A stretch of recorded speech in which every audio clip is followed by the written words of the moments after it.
আসসালামু আলাইকুম। কেমন আছো বন্ধুরা? আশা করি তোমরা সবাই ভালো আছো। আমার ভিডিওতে সবাইকে আমন্ত্রণ জানিয়ে ভিডিওটা শুরু করছি। আমার আজকের রেসিপি কাঁচা আমের আমসক্ত। প্রথমেই আমগুলোকে টুকরো টুকরো করে কেটে নিয়েছি। এবার সামান্য পরিমাণে লবণ দিয়ে সেদ্ধ করে নিচ্ছি।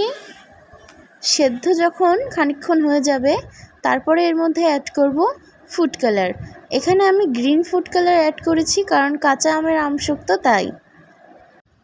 সেদ্ধ করে নিয়ে ঠান্ডা করে নেওয়ার পর চালনিতে ছেঁকে নিচ্ছি। ছেঁকে নেওয়ার পরে এবার জাল করে নেওয়ার পালা। পর্যাপ্ত পরিমাণে চিনি নিয়ে নিয়েছি। ভালোভাবে নেড়ে চেড়ে চিনিটা ভালোভাবে মিশিয়ে নেওয়ার পর অনবরত নেড়ে যেতে হবে, না হলে নিচে লেগে যাবে।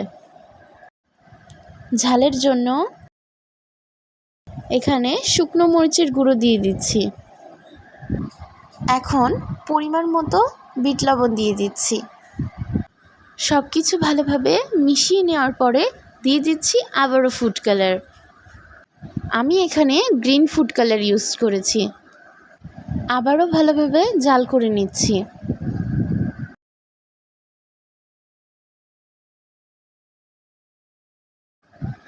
এ পর্যায়ে অনেকটা কমে গেছে আর কালারটাও একটু চেঞ্জ হয়ে গেছে। এরপরে নামিয়ে ঠান্ডা করে নেওয়ার পালা।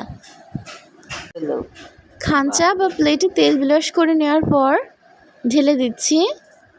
এখানে আমি 7 কেজি আমের আমসক্ত তৈরি করছি, তাই এতগুলো খাঞ্চা লাগছে আমার।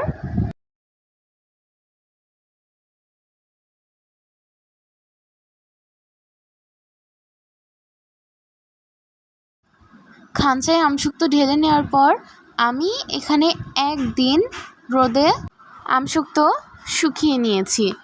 তোমরা তোমাদের আমের পরিমাণ অনুযায়ী রোদে শুকাবে। তোমরা আমাকে কমেন্ট বক্সে জানিও তোমাদের কার কাঁচা আমের আমসক্ত আর কার পাকা আমের আমসক্ত ভালো লাগে। ভিডিওটি ভালো লাগলে লাইক, কমেন্ট আর প্লিজ আমার চ্যানেলটাকে সাবস্ক্রাইব করে আমার পাশে থেকো। আজ এ পর্যন্তই। আবার তোমাদের মাঝে অন্য কোনো ভিডিও নিয়ে হাজির হব। সবাই ভালো থাকবে। আর ফেসবুক থেকে দেখলে আমার পেজটাকে প্লিজ ফলো করো। আল্লাহ হাফেজ।